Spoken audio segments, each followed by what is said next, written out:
20th of April, Rabbi Furst, Pierke Avos. Tomorrow. Yeah, I guess we have tomorrow and today and tomorrow. And then the next day will be Yom Tov, if I'm not mistaken, right? Tomorrow night's Yom Tov already. So, Right. all right. Good. So, let's see, any particular questions or topics we can want to discuss the next day or two? That might be relevant.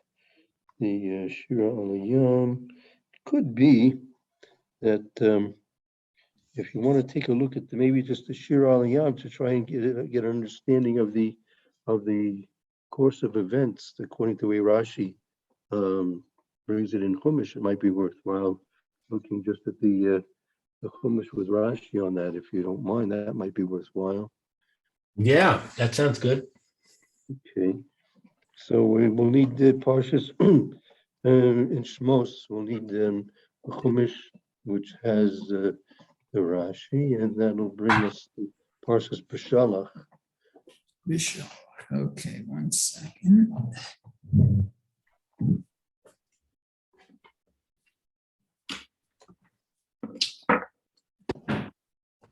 Your image is very dark, Rabbi.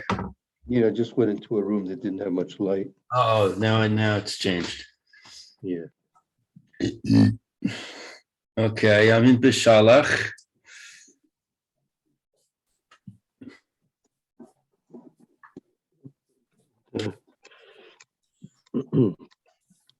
See, probably I'll suggest where we start.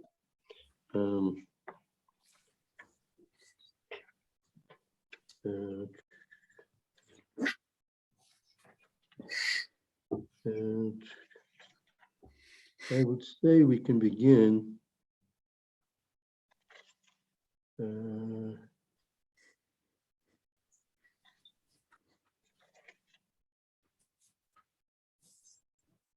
I think in Perek Yudalit, I think that's where we could probably best begin, I think. You Dalit in the beginning? Yeah, I think at the very beginning.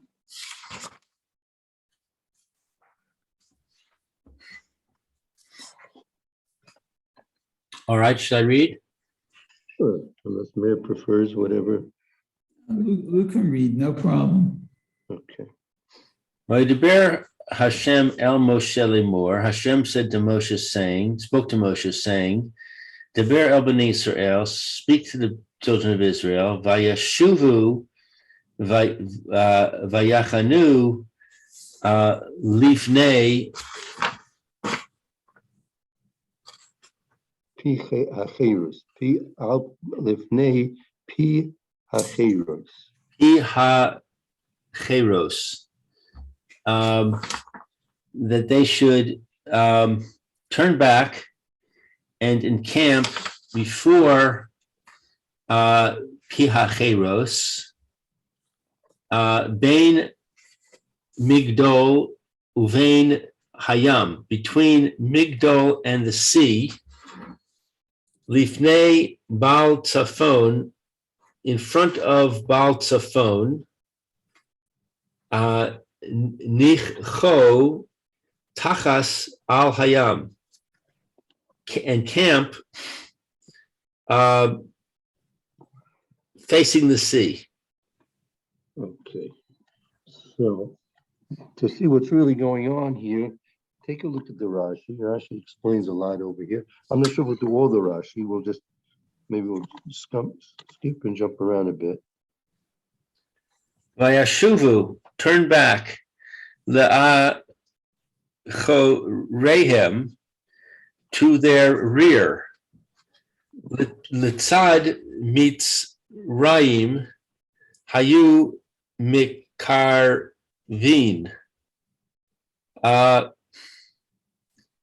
To the side of Egypt, they were coming close.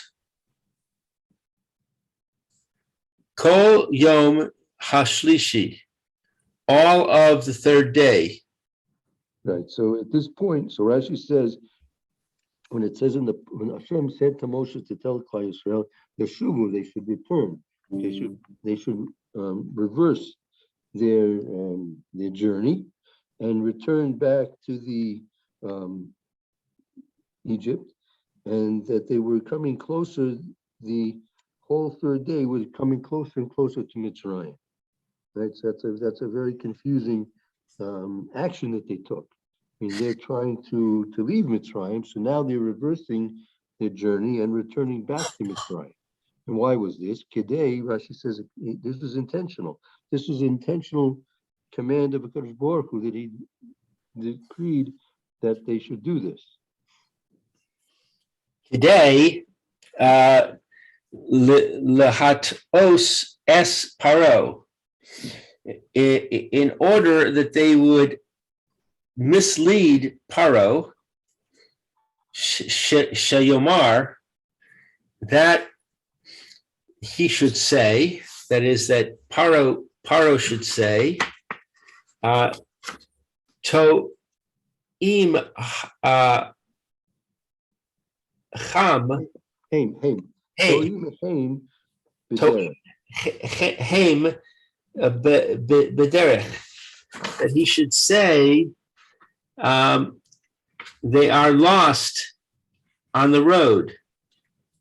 Kamo shene'emar, as it says, va'amar Paro livnei Yisrael v'gomer, and Paro will say about the children of Israel, etc. V'yachanu livnei pi hachiros, and encamp before pi hachiros. Hu pitom v'achshav nikra pi hachiros. This is pitom, and afterwards it is called pi hachiros. Al shem shenaasu sham b'nei chorin, on account of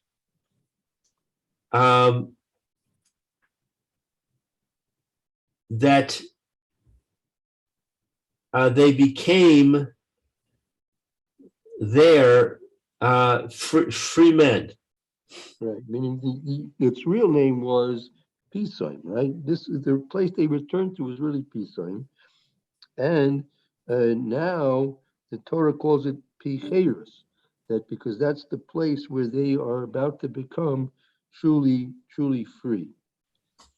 Okay, let's skip the next few words and go to where it says Lifnei Baal Tzafon. Lifnei Baal Tzafon, before Baal Tzafon, Hu nishar mikol Elokei Mitzrayim, Elohei Mitzrayim. It remained from all the gods of Egypt. Kedei lehat osan, in order to mislead, sheyomru, that they would say, kasha yir son, durable is the one that they revere. Right. But v'alav peirash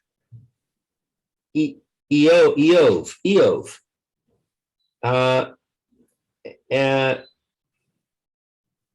And the explanation of Eov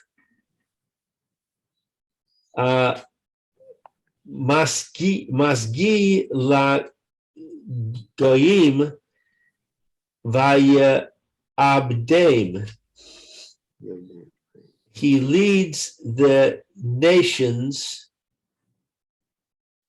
and destroys them.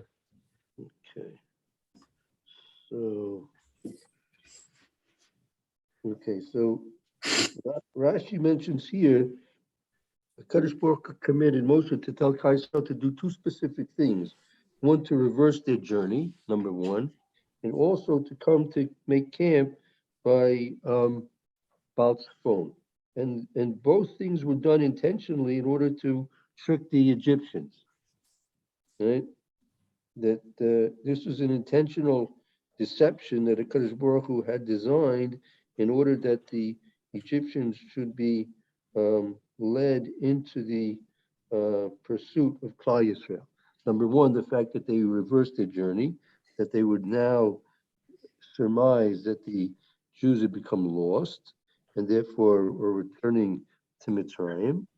And second of all, that they're going to be camping by the Baal Zephon, which would be the one and only idol that remained intact after all the other idols of Mitzrayim were destroyed, giving them the false belief that this idol had some power over Klal Yisrael. Right?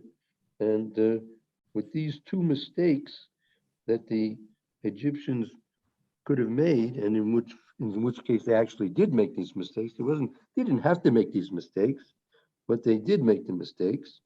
That was part of the plan that HaKadosh Baruch Hu had devised in order to eventually have them follow Klal Yisrael into the Yam Suf. Okay, let's continue on with the Psukim. Okay. V'amar Paro livnei Yisrael nivuchim heim be'eretz sagar alehem ha-midbar. And Paro will say about the children of Israel, they are confined in the land, and the wilderness has locked them in. Has locked them in. Okay. V'chizakti es leiv Paro. The heart of Paro was hardened. V'radaf acharehem. And he pursued after them. Va'ikavda b'Faro uv'chol chelo v'yad Mitzrayim ki ani Hashem v'ya'asu chen. Okay, and Hashem was glorified through Paro and through his entire army, and Egypt knew that. I think, and in order that the Mitzrayim should know, Ki Ani Hashem. They will know I am Hashem. Right, meaning this was intention. Again, you might think these were things to be done in order to destroy the Egyptians. No, that wasn't the main kavanah. The main kavanah was that they should realize Ani Hashem. It's interesting that it says that Egypt will know that I am Hashem. Right. You would think it would say that the Bnei Israel would know that I am Hashem. Yeah, they may have known that already, but that's a good point. Let's see the Rashi. Rashi might help out with this, right? Okay. See Daled. Va'amar Paro will say, Kishe Yishma shehem shavim la'achorehem. When he will hear that they are returning to their rear, Livnei Yisrael, the children of Israel, al bnei Yisrael, about the children of Israel. So the phrase, the children of Israel, actually means about the children of Israel. It means that Paro will say, when he hears about the children of Israel, Right. V'chein, and similarly, Hashem yilachem lachem, Hashem will wage war on your behalf. Aleichem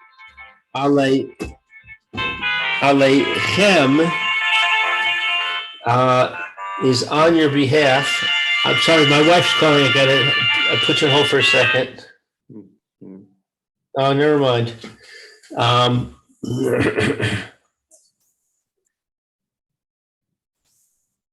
So where was I? On your behalf, Aleichem, on your behalf.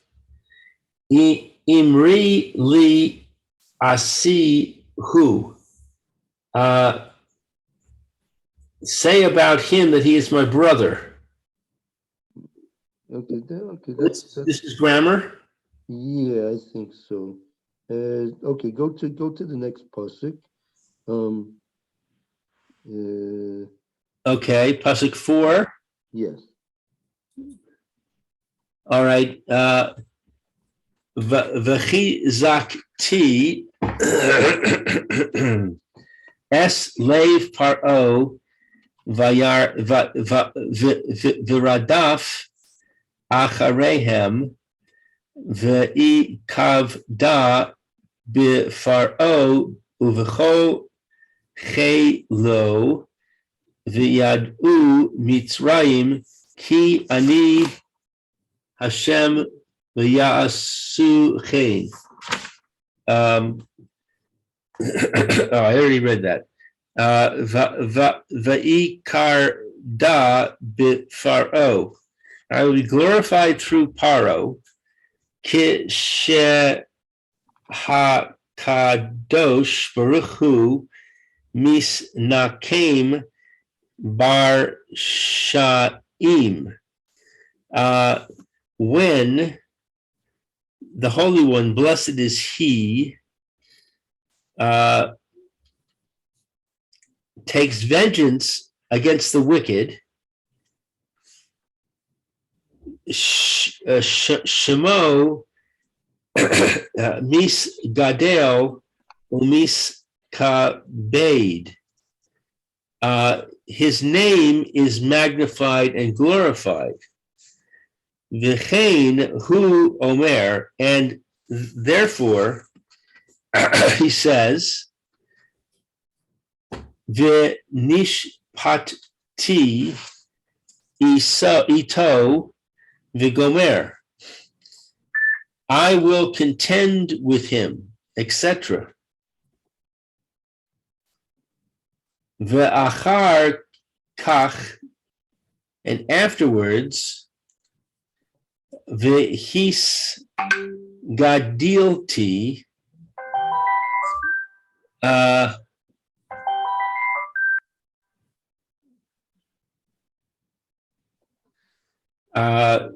v'his gadilti, v'his kadishti, v'nodati, v'gomer.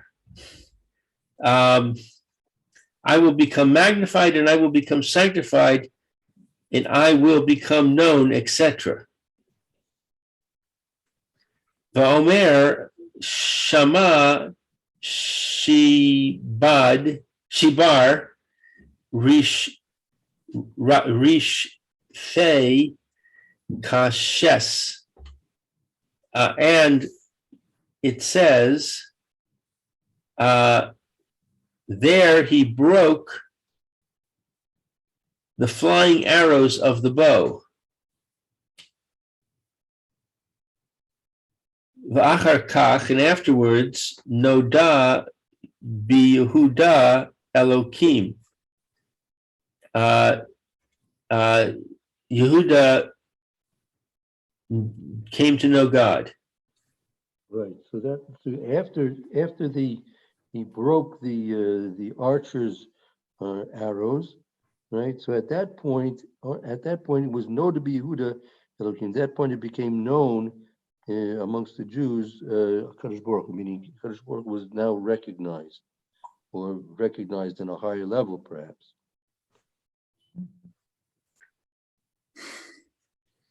Okay, so known to the Jews.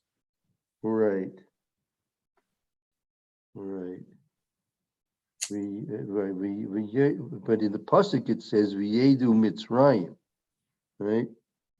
Right. So that seems to increase my question. It could be Rashi's bringing a raya from Noda Yehuda, but he's applying it to the understanding of the pasuk that it's going to be known to the Mitzrayim. But yeah, that would be a little bit needs a little bit clarification. Yeah.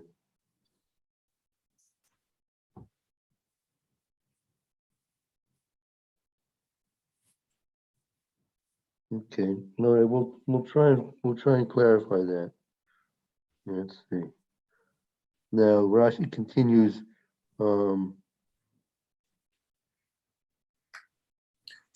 Okay.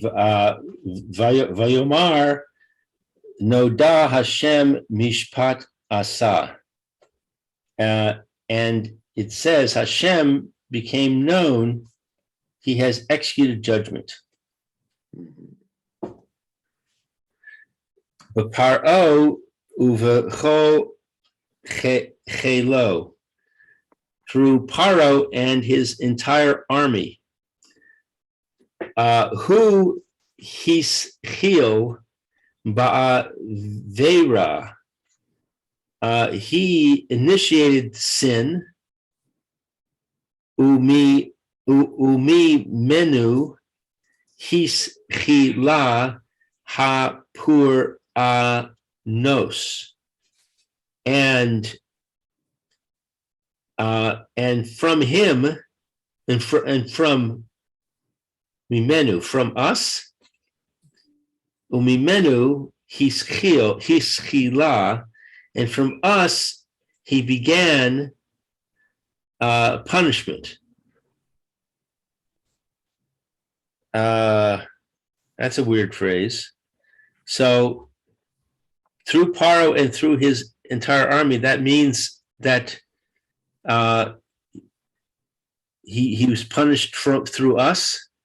Meaning, I think it says that who hitil bever. Meaning, Rashi explained that Paro is the one who began with the crime, and therefore he's one who begins with the punishment. The punishment begins with him. Because he started it, he gets it first. Right. Does that imply that the Jews are also punished? No, I don't think so. What does it mean? It begins with him. That implies what? That's a reference to Paro. Okay. That he was the one who began with the Averas, with the sin, and therefore the punishment began with Paro. And then it said because it said Paro ubekol cheloi, and all his warriors. So why did the pasuk single out Paro? Because the pasuk is teaching us, the Torah is teaching us, the one who began the crime, initiated the crime, he's the one who's going to suffer the punishments first.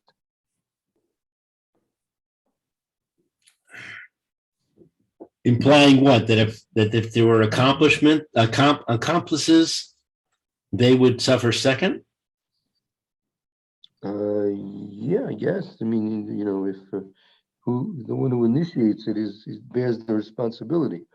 He conceived the whole plan. Paro conceived the plan, and therefore he deserves the first punishments.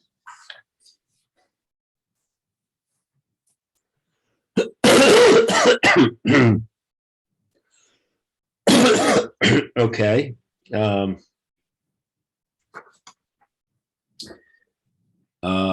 Vayasu chen, and they did so. Lahagid shiv chan. This is to tell Their praises, Shivkan, their praises, to tell the praises of Klal Yisrael. this is to tell the praises of Klal Yisrael. She shamu likol Moshe, that they listened to the voice of Moses. Right. Lo pardon? Yeah, it wasn't. Don't think it was an easy thing. They were hoping and expecting to leave Egypt, not to go back to Egypt, right? And now Moshe Rabbeinu is telling him to reverse and to return to Egypt. Must have been very difficult for them. Ah, I see. Velo amru, and they did not say, Heach nis karev el rod fenu. How can we draw close to our pursuers? Anu tzirichin liv roach. We need to run away. Ella amru, rather they said, Ein lanu ella divrei ben Amram. There is only for us the words of the son of Amram. Right.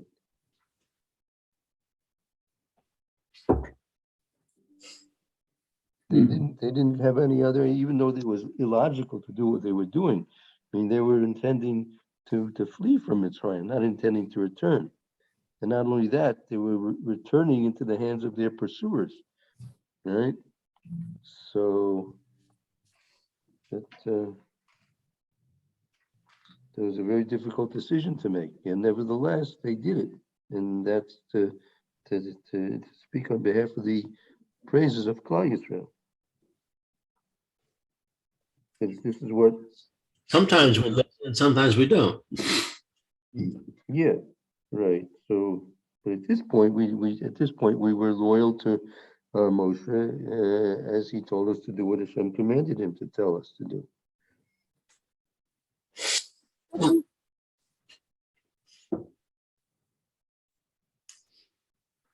Right. Okay. So back to the Pasuk. Yeah. I think next pasuk, right? Vayugad lemelech Mitzrayim ki varach ha'am vaye ha'fech levav paro vaya'avadav el ha'am vayomeru ma zos asinu ki shilachnu es Israel me avdenu. Okay, so it was told to the king of Egypt that the nation had fled and the heart of Paro was hardened. Not hardened, was turned. Very good, right. Hefech was right, turned. And his servants, the heart of Paro and his servants was turned to the nation,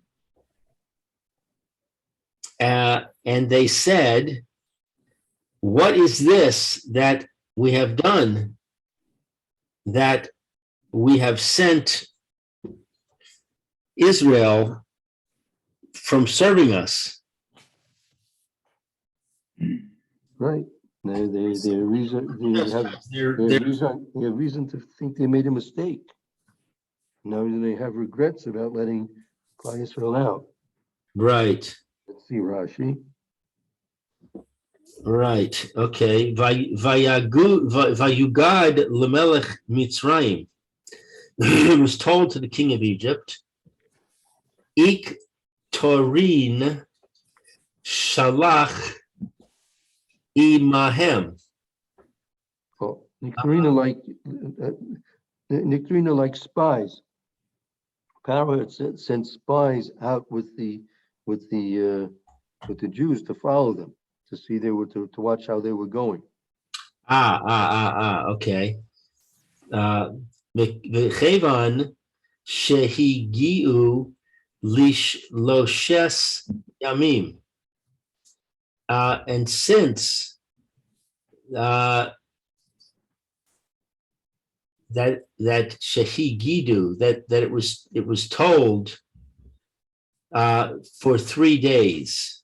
Meaning they told them that the 3 days time had come up, meaning like they because that was the whole point. And Moshe Rabbeinu said they were going to go out for 3 days, and now they were expecting that they would return after 3 days.